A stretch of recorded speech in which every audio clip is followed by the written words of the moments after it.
Welcome, watchers, runners, and gods of the time stream. Grab the book to your left, grab the book to your right. Don't forget about the demon behind you. Grab a table, conjure a chair, and join us to talk about all things a dungeon run. Yes, I know we are 2 minutes early. I'm, for the first time, not rushing home from work and just taking off my shoes. It's oddly peaceful and awesome and calm. So with that being said, super excited about tonight's show. We're going to have a council about the amazing reveal of the Forges and what's happened since then. This has been a pretty great episode. I also want to go over some amazing art for Inktober because Halloween is amazing, and who doesn't love Halloween? I love Halloween. And then we're going to have an interview with our guest, and Doug from Texas is going to join us, and that should be really fun. We have a few surprise topics to talk to you guys about. So before we bring on the council, because they are backstage itching to come back on, I know.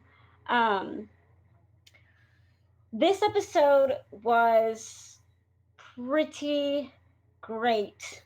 It was very suspense driven. It was very information dropping. It was tension building, excitement building. Jeff and the cast are doing an amazing job at setting up for a big climax, it seems like. I finally got excited to actually do some puzzling. A live chat and I were really, really digging in with the cast to figure out what the puzzles were. Fimic says there were no fights for sure. Yeah, it was good. I thought, with the exception of a little bit of the pacing in the beginning, it was a really well put together episode. I think the only thing I have that went against the episode per se, that didn't help it was, for me personally, I still think there's a little too much out of character talk. And I know I'm very into it, and I know a lot of us get into it, but when I put myself in the scene, things are intense, things are heating up, and then, character breaks. It's almost as it's like in my mind we're like calling cut. And I want us to stay in the scene a little bit more. I think it would help the pacing, and a couple of other things. But overall, honestly, it was a brilliant episode. I give it an 8 out of 10 malls, a solid 8 out of 10 malls. And so, with that being said, we have so much to say about this episode. Let's bring on the council today, ladies and gentlemen and human beings alike. Yes. Welcome, the double Dave, Renee, and Mike. Thank you guys for joining me today. Super excited. Yeah, happy to be here. I know, me too. So I thought we would start off with, I did not write this down. I printed it. Someone else wrote it for me. Thanks, Renee. I wanted to start off a little bit about talking about how absolutely amazing Jeff's puzzle was.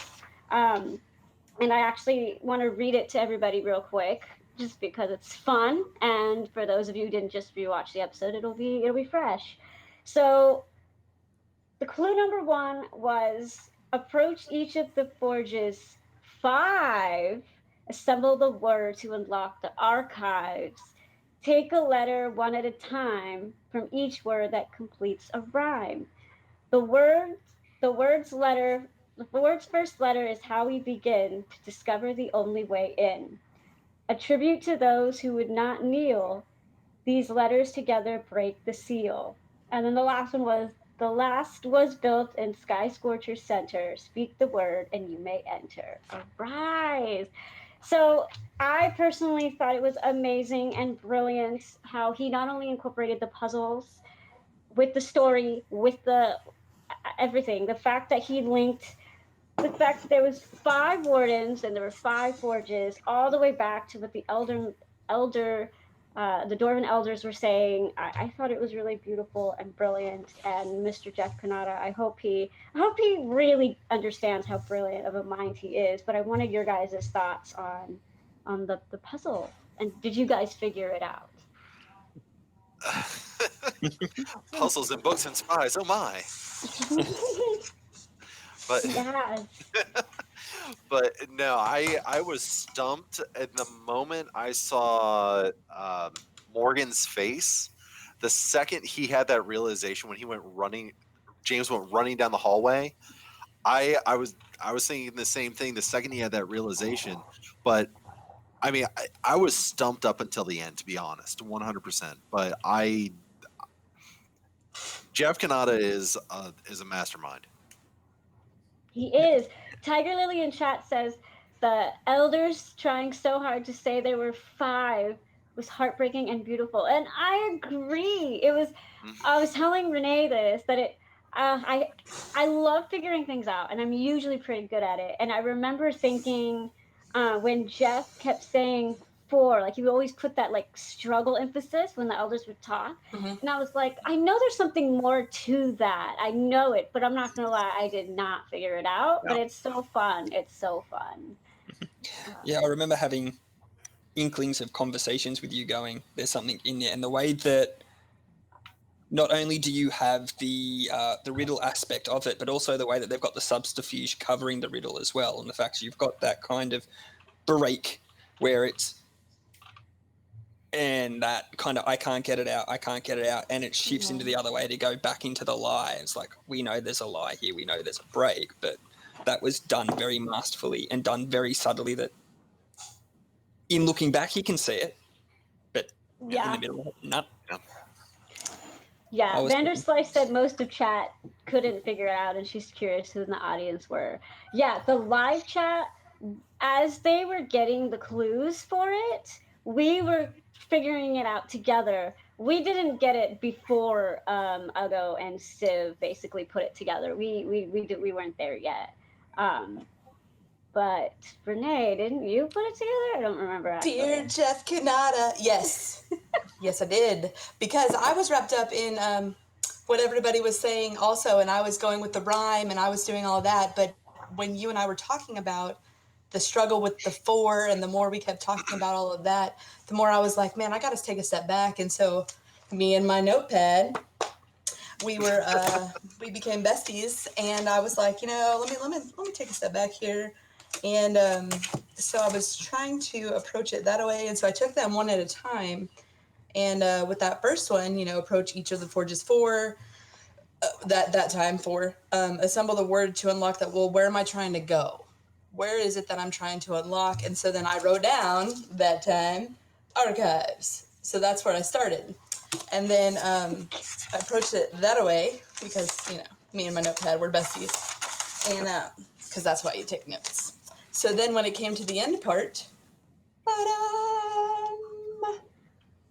but did you figure it out yes. before that you were like, you already wrote it down and you're just waiting for them to I had it already written down. Bam. But I was in it for a while. I didn't get it like right away, obviously, but I did have an archive before already done. But yes. Yeah, the closest I got. I love puzzles. I love them. I know, and the closest I got to without absolutely no reason at all was just, I was like, what if there were 5 or more words? That was as close as I got to figuring anything out other than what was already established. I had no reason, and I clearly didn't tie it into the story. It was brilliant. It was so good. So good. And then you've even got the whole fact where you go back to where James is thinking that it's wardens. Yeah. And then going through, and the way that it comes through, and you've got Jeff's epically beautiful description, building it up. And then with the other hand, tugs the rug out from under us and goes, we've got this lovely picture, but you're not in yet. When he started describing the mural on the wall, and when he mentioned 4, I had a suspicion that scroll was going to come in. I didn't know how. And the moment that he started describing, it's kind of like holding up your phone, and you kind of see that window. I was like, the way it lined up, it was perfect. I mean, the way Jeff's mind works in creating these visuals, because I could not wait for the YouTube. I listened to it on the podcast because I could not wait for it. Like, the image was so well painted in my mind. Like, I could see it. So good. Yeah. Yeah, He's so good. Go ahead. No, go. No, I mean, one of my notes was the mechanics that Jeff has. I mean, it's just amazing. It's amazing that paper and the way he describes it. I think about the podcast too and the theater of the mind all the time. I don't even need to see it. A lot of times I'll close my eyes and I can see exactly what he's talking about. It's brilliant. It is so good. So good. Yeah, and so speaking of debates, so again, I was just telling them backstage, I wasn't originally going to bring this up, but for those who weren't in the live chat, two things. One, I was way more vocal than I usually am. I was just, this episode was exciting and I couldn't help myself. But two, as soon as they figured out the information, I think it was, I don't want to guess because I don't want to be wrong, but one of the party members says, let's destroy the information. Civ. And immediately, was it Civ? Okay. Civ literally brings it up and goes, we can't leave this. Yeah. Okay. So then immediately I was like, well, that's a dumb idea. And again, I'm being vocal. And then someone in chat was like, no, that's a great idea. They should destroy it. And while the episode's going on, me and a few other people in the live chat were going back and forth about whether they should or should not destroy the information. And I wanted to bring that to you guys. If you were there in the moment with the heroes, knowing exactly what you did know, would you destroy it, the statue and the scroll, or would you not? No. Yes. Yes. I'm gonna lean down onto the no, and I will go through and not just say no. I'm going to go through and start and propose by saying straight up, we don't actually, in that moment, we can't be 100% sure we have everything that we need in this particular bit of information. On top of it, we're guessing at this point that yes, we've got all this important stuff. Yes, we've got all these different particular clues, and if we take this information with us, it stops with us. That's us looking at it in the moment, not knowing what's coming a little bit further down the hall. Mm-hmm. But it's still that we're not even in the archive yet at that point. So it's, I get that I need to have it as an option, but I can't go through and basically say, hey, James, go Eldritch Blast that statue right now.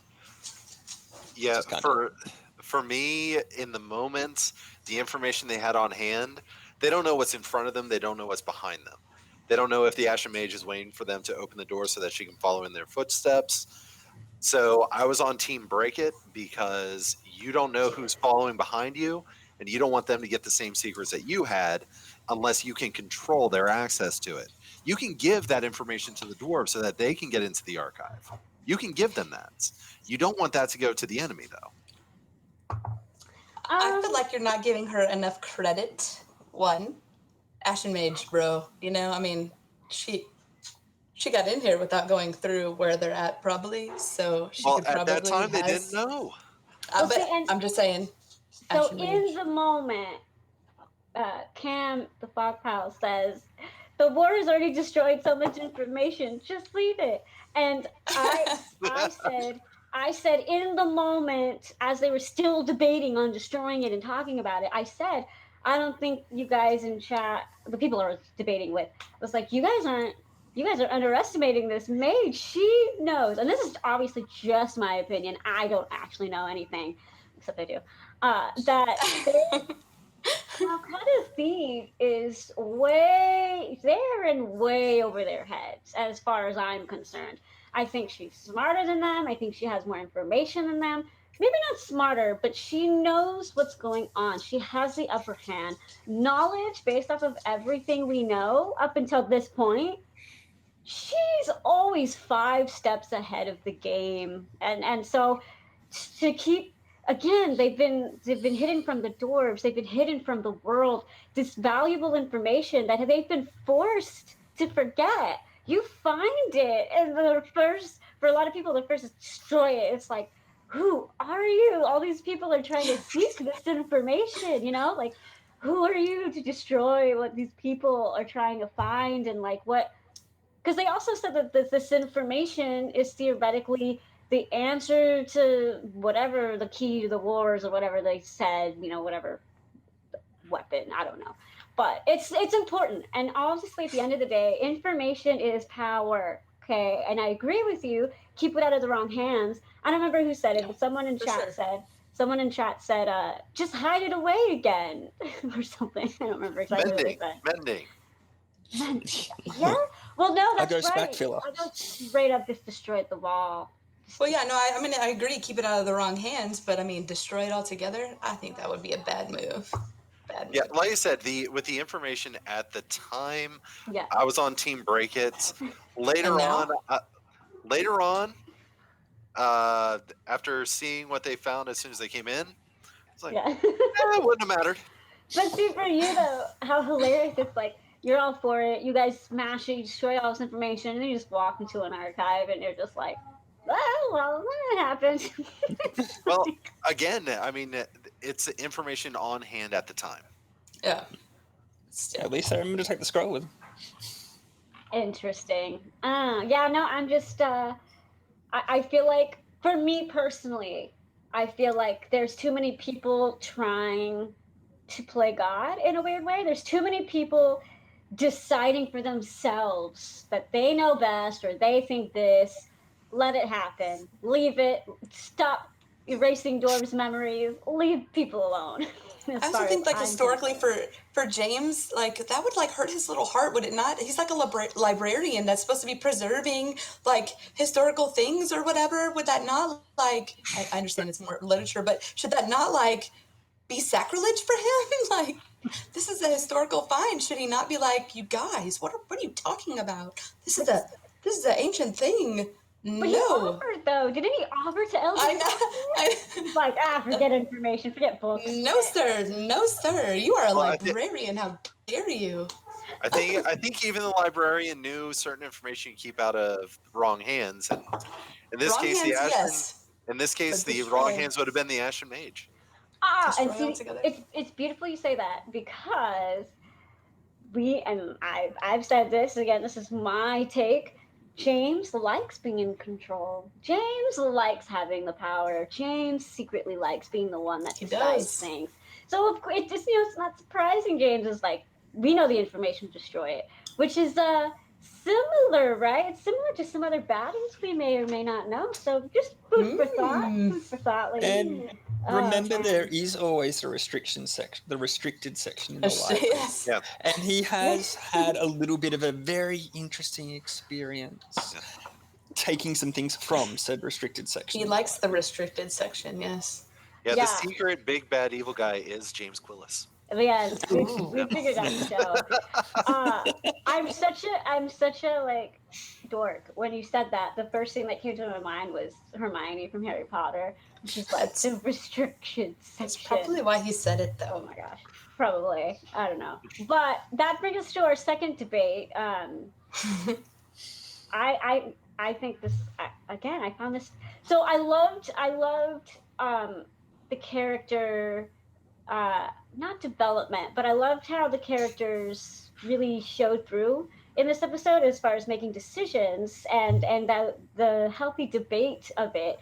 I thought it was a very interesting idea to discuss whether or not to leave the demon when they found it, and I wanted to bring that to this council on this table. And what would you guys have done? I have very strong emotions about this, so I'll go. I was on Team Leave It. And why?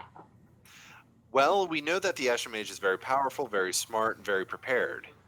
That barrier that was containing it, she may have been expecting them to just go in and destroy a demon. I mean, who wouldn't instinctually go after to kill a demon? I mean, that's just instinct for any good character or people trying to do good. Because what demons do you know in D&D are good? I don't know. but she may have been counting on that, and part of that barrier may have been a simple spell of alarm. The second they would have, Ooh. I mean, I'm speculating. I know we don't want to get into too much speculation, but the second that was there, I was a little bit sus of the situation. Okay, Dave. As it's come up, I'm literally like going through as you've started going, it's a trap. It's a trap. It's a trap. Really? But not in the moment when I was watching it. Literally just as Kaibuk starts to go through and explain, I'm just like getting... His side. Okay. So in Yeah. the moment, what were your thoughts? In the moment, I didn't really have any... I enjoyed the fact they didn't go through and attack it. They interrogated it. Yep. Once they worked out that it was secure, I don't like leaving a threat behind, but I also enjoyed the fact that they went through and nullified the threat as best they could by sealing it in the room. So I'm still a little bit of, it is so early, lots of things, and I'm a little bit of a leave it where it is, leave it secured, but I know it's there. I don't like the fact it's there, but I'm still a little bit of team leave it. Brittany, I'm sorry. I'm gonna go first. I know you're gonna interject, and it's probably gonna be the same thing I'm gonna say. So go right ahead. I was debating with myself in the moment and with live chat. I was like, what? Whoa, yeah, this is an interesting question. What should they do? And then I'm sorry. I love the party. I love all of you guys. I love the show. But oh my God. Okay. I feel, again, people aren't giving the beautiful Ashen Mage enough credit. She got up a volcano. She's created her own magic. She can do all kinds of things. If she wants to get in the door, she's going to get in the door. If she wants to release the demon and they want the demon to get out, the door isn't going to stop the demon from leaving that room. I feel like that was such like a... What was the point of bolting the door? Like, what is that? Is that just for your comfort? How is that realistically going to stop this demon? How is that realistically going to stop anyone at this, as powerful as anyone is in this building? Who's the door stopping? What was that? Is it just me? No? I don't think it was so much about stopping as more slowing down. Because the Ashen Mage may be mentally powerful with spells and that sort of thing, but physical strength, I don't see a lot of mages that I've seen breaking down a door. So at the very least, you're making them spend a spell at the minimum.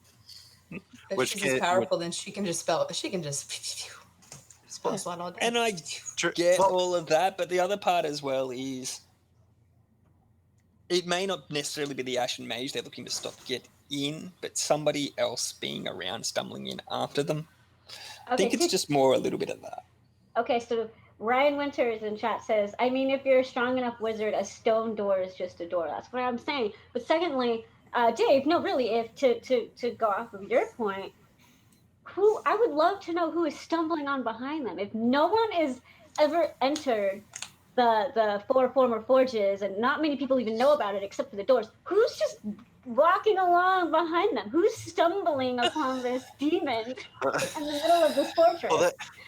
Can I go through and venture some random hodgepodge that's kind of been released by the Ashen Mage and at least keeping it away so that the wards isn't or are not triggered? Come on, I don't buy it. I'm more than happy for you not to buy it. That was very much a clutching at straws kind of moment, because a melted lock is not going to stop mages and stuff, but it is at least providing that modicum of we've at least tried to deal with it. But yeah, we're now getting into the why did the party do it? And I mean, honestly, go Renee. No, yeah, no, I'm with Kaibuk. I'm a team. Hi, I'm on team leave it, but I think I think that it was probably more of an alarm, if you will, or a hey, this is where they are. Maybe like a, not like a locator, but like a beacon. Yeah, some sort of something like that. Like, they triggered this thing over there. That's where they are. Cool. Like something of that sort maybe. But I did not. I was like, heat metal. Come on. maybe it was for their own peace of mind that they actually felt like they slowed it down. You know, I don't know, but Don't get me wrong, it's not that big of a I deal did either like that way. they did talk to it though. I did like that. I Yes. liked that they So talked to it. I liked that they got information from it, and I appreciated all of that. I did. And yeah, you kind of look at it as well. They debated with themselves, what do we do? Because Fahima's first thought was, hey, I want to go and light this thing up. Literal Yeah. first thought. I want to go light this thing up.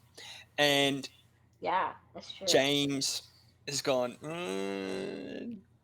let's kind of step back a moment. And then you've got another bit of an interaction. I can't remember exactly who was saying what at this point. So if somebody wants to jump in and help me out on that, that's fine.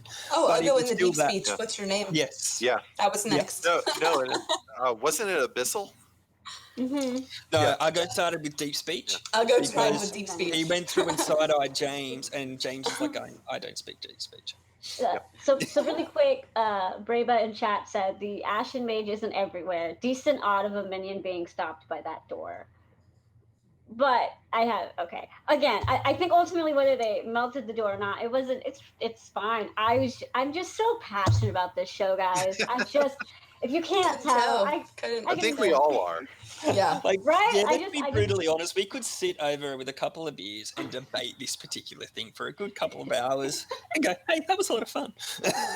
Yeah, someday we should do a live watch party and do just that. That sounds great. We should. Oh, it's fun. It's gonna happen. Yeah, it's gonna happen. It's fun.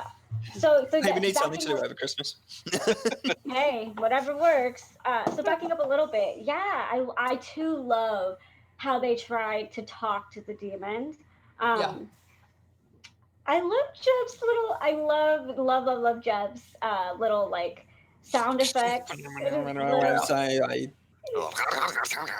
But then to have like the wherewithal to actually like throw words in there too, instead of just The second time round, it was the second time round though. It was gibberish the first time, and then but get that still, and the second time round, you get that. Kill. Yeah. Cam, you're 100% right. 7 hours of watch party debating minor decisions from the party. That's what I'm saying. It wasn't a big thing. I just feel passionate about everything. That's how I roll. Hey, Discord, get us just minor decisions you want the watch party to debate. So, 7 hours later, and I have convinced 2 people that it's a trap. Worth it.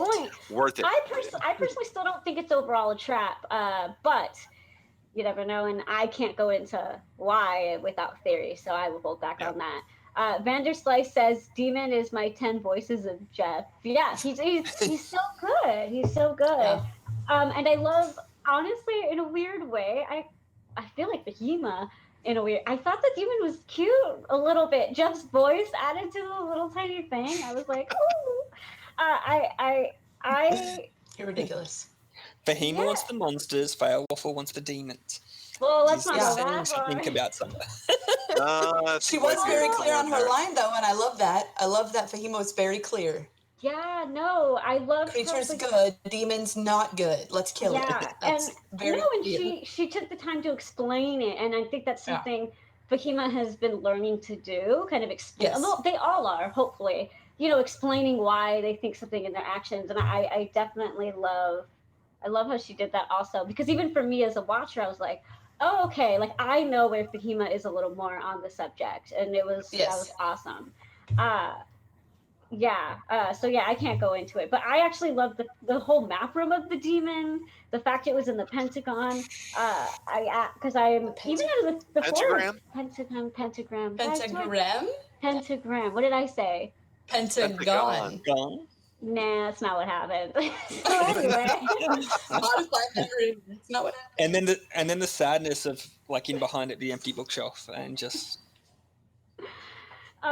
they took all the books. Yeah, no. I loved the map room of it. I actually because I feel like out of the 4 of us, I am now the one who knows the least about D&D, even though I started before Dave. I started before you. I feel like you know way more than me. I am definitely more, for me, I'm more of like I don't want to read the book I want to be in the moment and learn it, so I'm clearly going really slow. But I had Renee sit down with me and teach me like how that works in D&D. I didn't read the book either. I just do it by doing it. So I asked her. I said, like, if James were to shoot an Eldritch Blast through it, would it break the seal and that kind of stuff? And I think we decided no. Because we read the spell, but we don't know Jeff's homebrew rules, That's so we don't know how true. that actually works. Yes, and 80% of Jeff's stuff is homebrew, to be fair. So we don't actually know. So And marvelously homebrewed. Yeah. Oh, I agree. Yeah. When you look at who he is, yeah. I don't want to say playing against. You look at who he is telling the story with. Yes. You get some wonderful templates, but then you've got to go through and tweak it to go through and surprise them, because you can go right back to Ego to go through and really pull something out from the past, going through and laying and executing a wonderful trap on Amy Borful with haste. Oh yes, yeah, that was the loopholes beautiful. for the players. Just see, is she willing? Yes. Okay, and I drop it. No, that was hilarious. Ron is would she want this? Yes, yes, she would want this. She is willing. The best part was the look on her face. Yeah, she's just like. I walked straight into that one. Yeah, no, and I think that's why I think for one of the many reasons this was such a solid episode is because he did kind of put all these little Easter eggs and all these little like suspense drops. Like, now are they going to go back to the demon? Was it a trap? Was it something else? Even to our next topic, the archive itself, just to actually sit there and come up with all these different books and titles, which thanks again, Renee, I printed some of them. Partial, because some of them I didn't write down fully, but yes. Partial, but like we know Jeff, we know every single one of these books is so relevant to the story in some way, shape, or form. And again, I know we can't talk theories, and I don't remember how to say his name because I still can't say Groligo sometimes. Are we talking Groligo or Sothragot? Sothragot? Onebrius the Keen. There you go. Sloppy goats. I know we can't speculate too much, but who is that guy, and what's his relevance to the story, and the specific sections that Jeff picked? He said these are the sections that would stand out to him: the magic, the science, the leadership, and the art. Again, we can't go too much into it, but just like overall thoughts of what you guys were thinking when the party was going through this scene. Some of it, so going through and looking at it, I had mixes of explaining what they just went through. So you had things like the electric glass, and I've butchered the name on that, and I'm sorry, Jeff. But you've got that explaining that this is what it's kind of come from. This is what you've just encountered. This is, if you got your hands on it, this is what it can do. You've got the large scene with Fahima and the fact that they've all realized, oh crap, we broke something important. But explaining, hey, this is what these null elements can do if you add it as a component to the things that you're going. So he's giving them explanations of what they've experienced, ideas of what they're about to go into and face. So new strategies and weapons to play with and things that they're going to go through and encounter as well. So you've got foreshadowing, you've got them armoring for bigger things to come. And also, I'm just going to let you in on the fact that you screwed up in one part too. Well, it's... sorry. No, I was going to say it's that consequence of action. Something that seems so minor. Just Uggo taking a small hammer and just... a small hammer and just... dink, it broke it open. Yep. And now Fahima cannot create as a result. Mm-hmm. Just something so minor. Like, I mean, I love the consequence of action. Oh, I love it too. Yeah. 100%.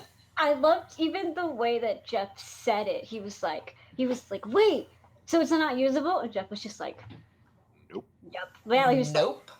Like, so I can't use it? And Jeff was just like, no. And I was like, like he was. I even think they hit the point where they went, I can't make this again. And I think you literally said the book doesn't tell you how to do that. It tells you how you can use it. It doesn't tell you how to make it.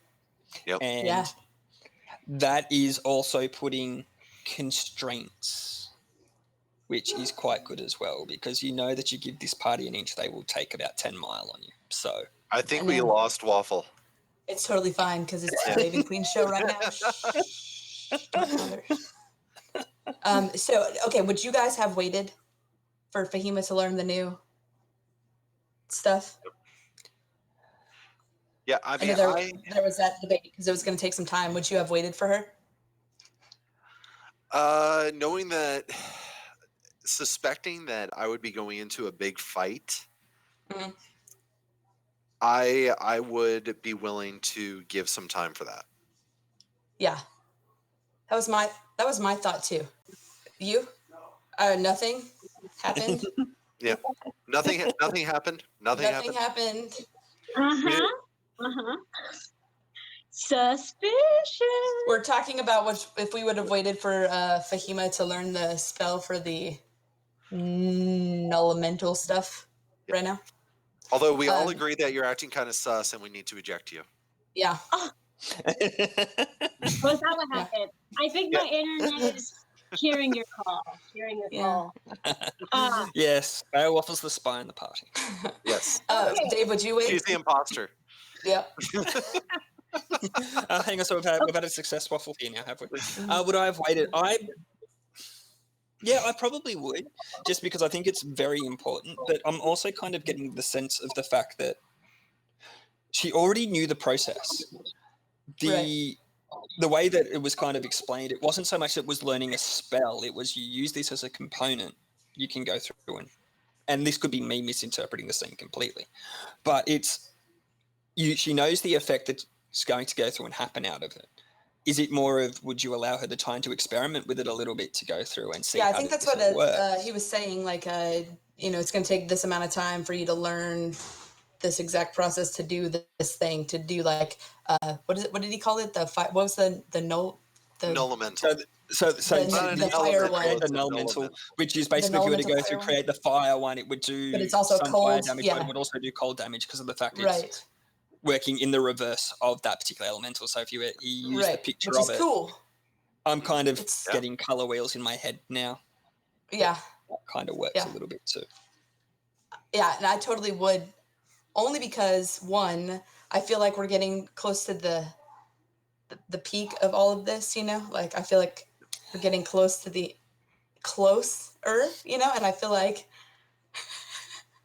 oh no, what happened? Failwaffle has been ejected. I know. Nope. And I feel like the whole time I just work is bugging me and I accidentally clicked off the stream. My bad. Yeah, if we can wait 10 minutes for an unseen servant, we can wait the time for something that's big, that might be a game changer. You know what I mean? Like, this could be a big deal. This could be the thing that puts them over the top for me. Do you know what I mean? Like, this could be the game changer in my opinion. I totally would have waited. I would have found something in these books for myself to read. He named them, Go ahead. Sorry. Go ahead. No, you weren't done. I was coughing. Oh, look! I was just saying, Jeff he took the time to name them and describe them. That to me says they're important, and I should probably check them out. So if Fahima's going to look at them, I'm going to then in that time I'm going to look at something else that maybe I might want to know about or something. Like I might see if I can learn something myself in that time. I don't know. Is that what they're kind of doing? They're looking to go through and get all the information they can. So they have actually taken the time for... Okay. Okay, I'm going to stop there before I go through and get into speculation. Yes, don't say anything. Yeah. So, I mean, I've been trying to keep a little bit quiet because the speculation on this, I mean, I don't know what the impact is going to be. Yeah, and this is... Let's just say I'm wandering out of the crease right now, and I know that. Yeah. Well, usually on theory-heavy episodes, that's one of the reasons why I have a pre-council meeting. But we didn't have one, so I know we're all kind of just like, oh, you want to be careful. I do want to comment for me on that topic when nothing happened while I was gone, and I will say this is what I think as a D&D player and being a character in the show where my anxiety would come through. Because I'm sorry, I am such an anxious person. Why would I? Okay, who thought it was a good idea to chill in the enemy's camp? We're in the enemy's lair. We're in their house, so to speak. There's a demon with a melted door, but there's a demon right over there. Who knows what else is going on? And we're all going to be fine just sitting around?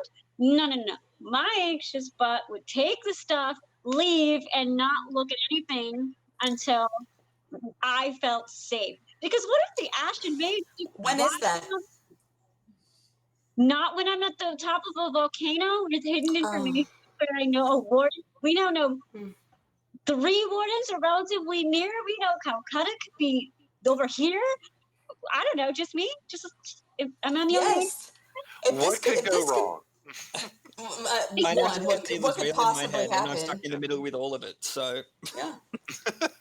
What could possibly go Warders wrong? to the left, Jokers to the right. Here we are, stuck in the middle with you. Yeah, I see your point. I do, and we've talked about that before. But at the same time, if this could potentially be the thing, that helps you not die, why not? You're right. But also, in my anxious mind, why do I want to die reading this information right now? Potentially. I don't know. That's just where my anxiety comes from. Even as they were like, we're going to make camp here and take a short rest, or we're going to hang out for 5 hours, however long it takes her to learn this spell. I was like, oh, okay, cool. Nothing can go wrong there. There's no wishes coming. I don't know why at all. I would just be so uncomfortable. Even way back when, I know this scene was a little more intense already, but like, basically back at the castle run, I felt the same way when they're like, we're going to lock the door and take a short rest. I was like, no, there's ghosts and what's going on? Why would you rest here? I don't know. That would just freak me out. I know that it's that whole anxiety and that thing that it would freak you out at the time, but it's sometimes you have to do what you don't like to recharge and get ready to do the next part. And I know that through some of the different things that you've done, Kaibuk, you would have some significant experience in saying, hey, I can't go any further. This is not the right place to do this per se, but it's the best that I've got. Yeah. Also, there's things that you can do, like, like a tiny hut or something that are, helpful. Yeah. To help. the door. But, yeah. Watches, like I think was mentioned in the... Melt the hinges. Pit in the bottom. Yep. The Dungeon the Dungeon Run Yay in chat says, fail is the leave first, lore second. Yes, for me. Now, whether I have the information to fight whatever's in front of me, I guess not. But, man, nope, wouldn't happen. What were you saying about? I was going to say, for me as a player, one thing that kind of grinds my gears is trying to do a long rest in a dungeon. Like, you are in literally the most dangerous area and spending a significant amount of time there resting. Not usually a good idea. But I mean, taking an hour or two, you're in a semi-dangerous area. If you have somebody taking watch, making sure there's nothing creepy coming down the hallway, and there are a lot of hallways to keep an eye on. Yeah, yes, there are. That I can kind of justify, as long as the first thing you notice is the smell. Yes, you must. Yeah, we did find the party did go through and highlight James' favorite things.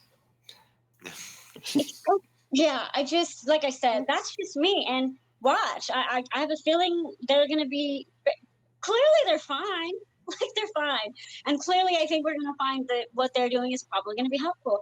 I'm just saying, every time they do that, I just get really like, okay, that's fine. If I were a player in that situation, I would be like, so about leaving, that would just be me though. No. I would feel anxious if we all were about to pull a lever at the same time and someone said, let's wait 10 minutes. I would get anxious. You think I get very, very anxious. But it was beautiful. I want to move on in a couple of seconds to share and have us awe over the Inktober and some of the amazing art that this Yes. community has done for this month so far. But I do want you guys to have a chance to say last final thoughts for this episode. Ooh. Yeah. I mean, for me, this whole series of events is 6-7 months in the making. Yeah. You know, as a watcher, this is getting so intense. Like from the first moment when they first got to the forges, to the moment where they reached the archive. In the archive, I am excited for Wednesday. Me too. Yeah, I'm going to go through and say this. I'm getting calm before the storm vibes. We had lots of things explained, and again, like from 2 weeks ago, where we had lots of new toys to go through and discuss and play with. We've got that. We had a bit of action, this calm before the storm, but things are now in motion and it's rolling down the hill and we're hitting the end of Act 1. Yeah. And there is so much that I can't wait to go through and see. I know it's going to take us about 3 weeks to get to the end. Yeah. Kanada's probably got about another 20 cliffhangers to go through and leave us on. But yeah, I'm excited. Morgan. Yeah. Oh, the Yes. cliffhangers. Morgan, if you do that again at the end of an episode. Yes, on the piggyback of Dave, because it's about to go down. Because we're going to arise as heroes or not. So yeah, they need to really get it together because it's about to go down. I mean, it's a coming, man. New toys, new things, new lots of information. So Calm Before the Storm was exactly on point. This is the lull, and then it's gonna be like, Yeah. I'm excited. I'm so super excited pumped. to I walk love it. into that Hunger of Hajar. Let's just leave it I at know. that. Yes, we're about to have a board meeting. Dear Morgan- Juggernaut. Morgan's gonna pay for that one. I swear. I've been waiting all week. I'm excited. Let's do this. The Now, with dividends are that due. being said, I actually really love our beautiful artist Scott, who decided to post and kind of push the community to do this awesome Inktober, but dungeon run style. And I pulled just a few. I couldn't show them all because I'm so happy with the amount of people that are actually like participating and helping It's out. awesome. So It's fabulous. let's just start showing them. I think we have them in order, but who cares if we don't? So we have DM the DM, Civ, Red the Soul. May a good force be with you with James pulling so far. But it's like, it's so amazing. So this is by Twinkle Winkle. I don't know if I say any names right ever, but like how pretty. I mean, it's not the better. It's definitely a force of good. No, it's very goldy. DM the DM, that's for sure. Yes, this is from Brandy. I actually really like this one because it was, Same. to me, I kind of viewed it as like a challenge. Like she's like, no, Jeff, I can DM you too. I love all the things going on in this one too. Brandy, yes, Bubble Goomy for the freaking win. There's so many Easter eggs. It's beautiful. I know it. I love it. Oh, Tam.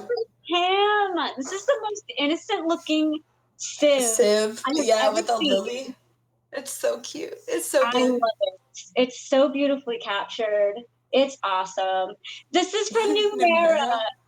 Yeah. I love it. It just makes me smile.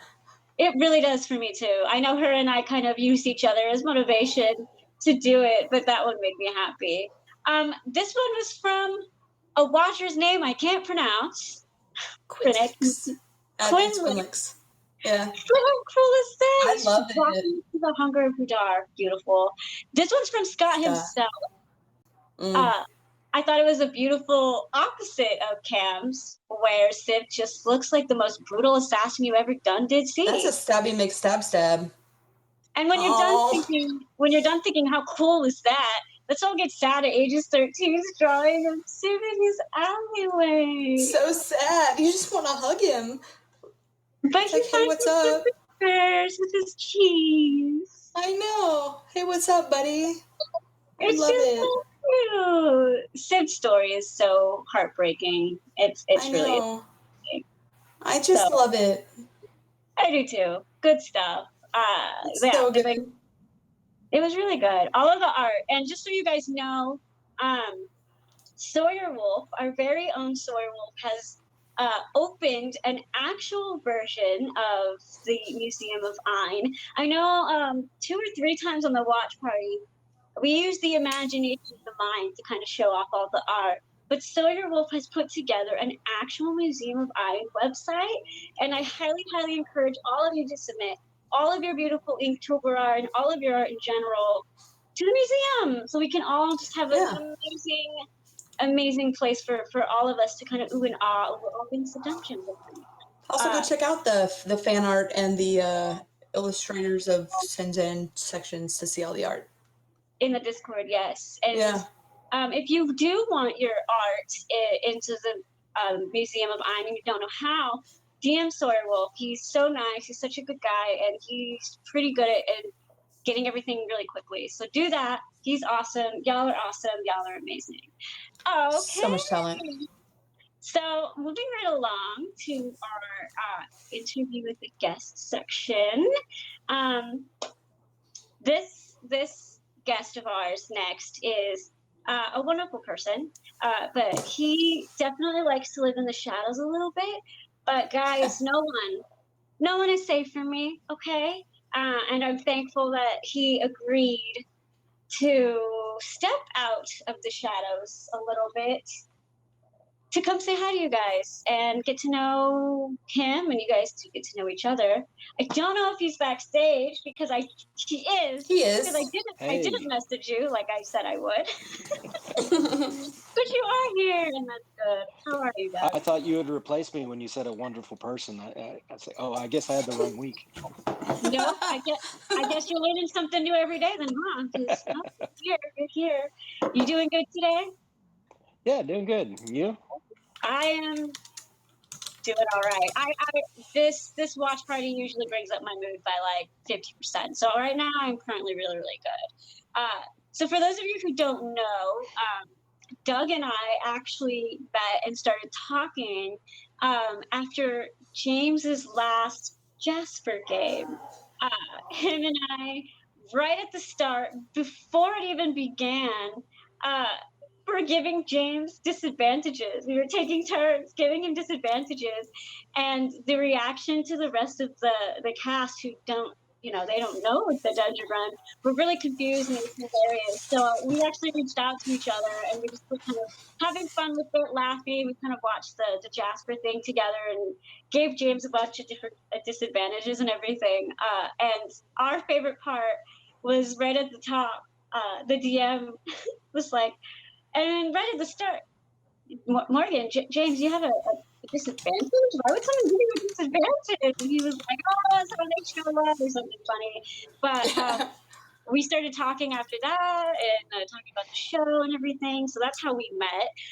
And I found out that Doug has a lot of very interesting things to say about the Jasper games and some fun stories. So why don't you tell them a little bit about the Jasper game that we had fun watching?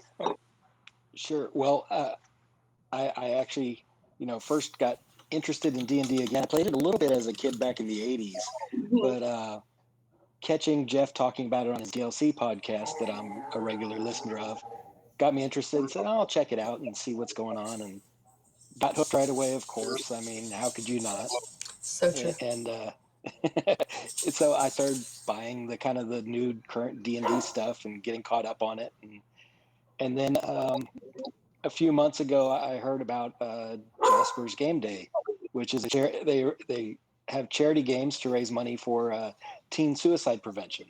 Mm-hmm. And I have 2 teen daughters, so that's a very near and dear thing for me to make sure these kids have as much a chance as possible and all the resources they need. I decided I'm going to jump in and see what this is about. And they started announcing games, and they had auctions, and they said, we're going to auction off a game with Todd Stashwick. I said, I know who that is. He was on the dungeon run.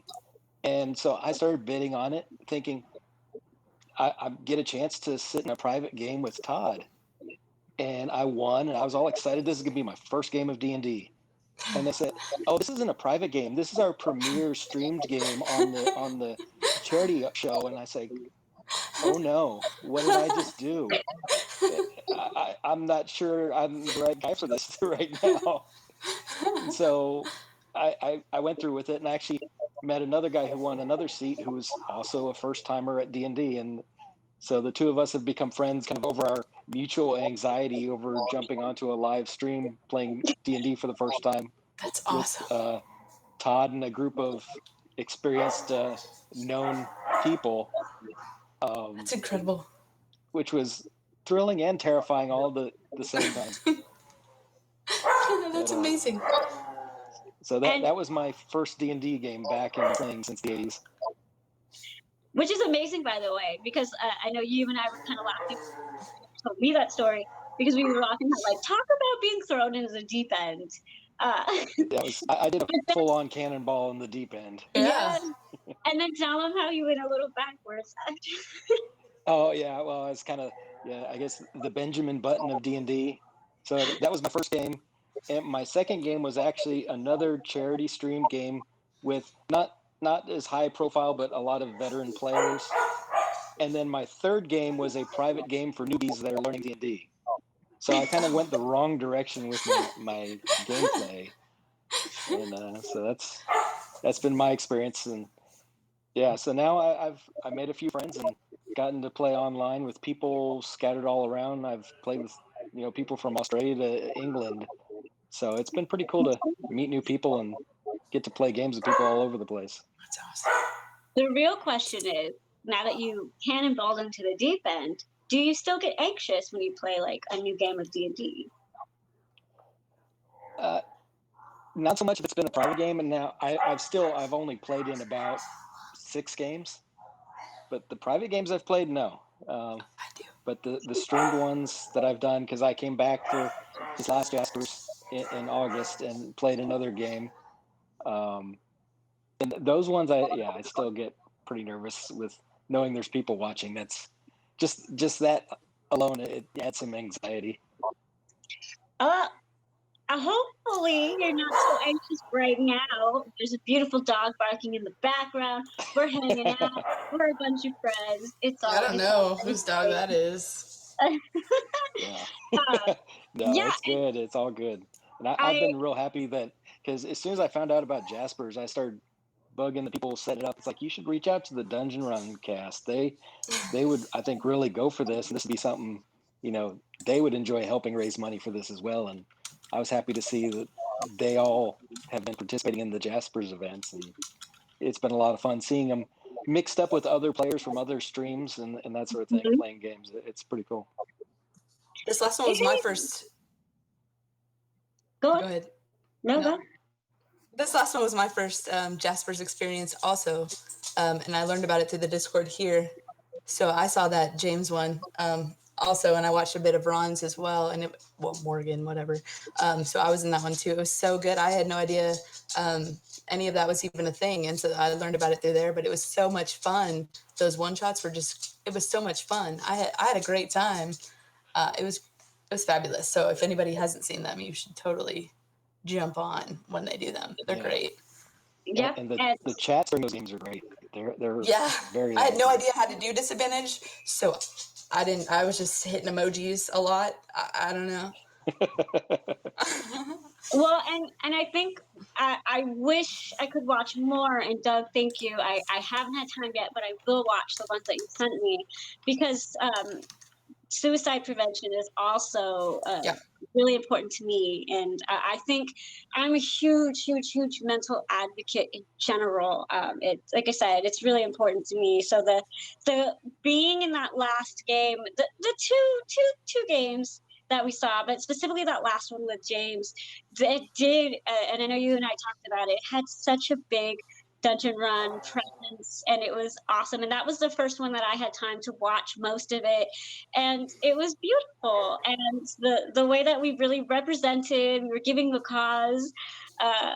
You and I and a few other people were like, it was like, I knew at first it was heavy disadvantages, and then when it got through the Discord, through a couple of people like, help, help, he needs scores of good people, and then they came in, and then it became like a battle. But it was all charity, all together.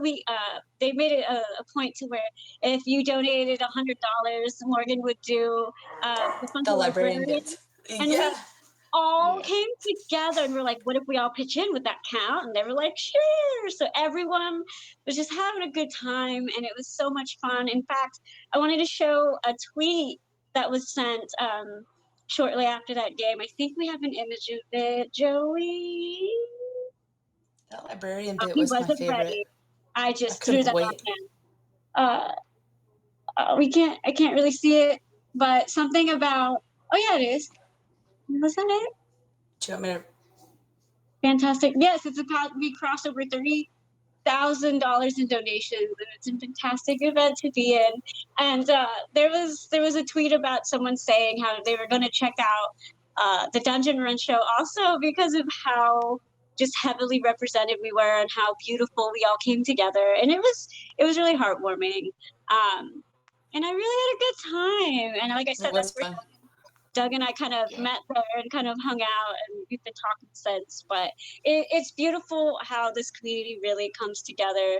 I like what Doug, you said last time, where you said, we donate this money to have fun with the game for fun, and it has a cause and a meaning to it. It was fun to see how we all kind of showed up to that. So yeah, I was real happy to see the turnout, especially for that last game, and that's why I kept telling them, I was like, we really need to try to get the community in there, because they donate a lot or give a lot of money to the show just for fun and to mess with the players. If we had a good cause behind it, that's like a given. They're going to show up, and we had a lot of people who did and really had a lot of fun, and it was entertaining to see the people not familiar with the show trying to figure out what the heck was going on with that last event. Yes, it was great.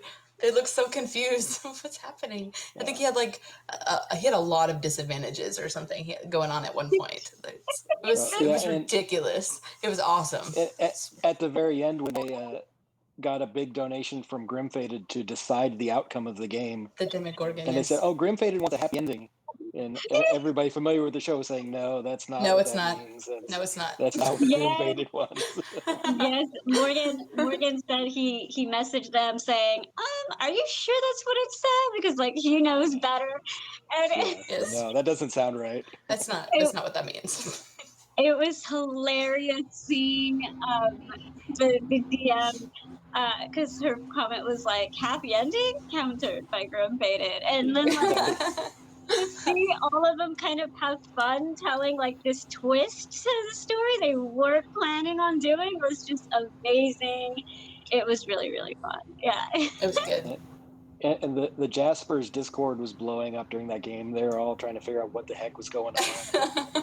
It was entertaining to see that and kind of the behind-the-scenes stuff. And because I was linked in from my earlier game, and they were all going nuts about where's all this coming from, and it's going crazy on here.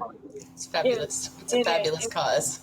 I can't wait for us to do one again, and just the Jasper charities in general are truly awesome. And I knew about that, but like I said, I haven't had time to be involved in it like I was that last one. So I'm really looking forward to doing that more in the future.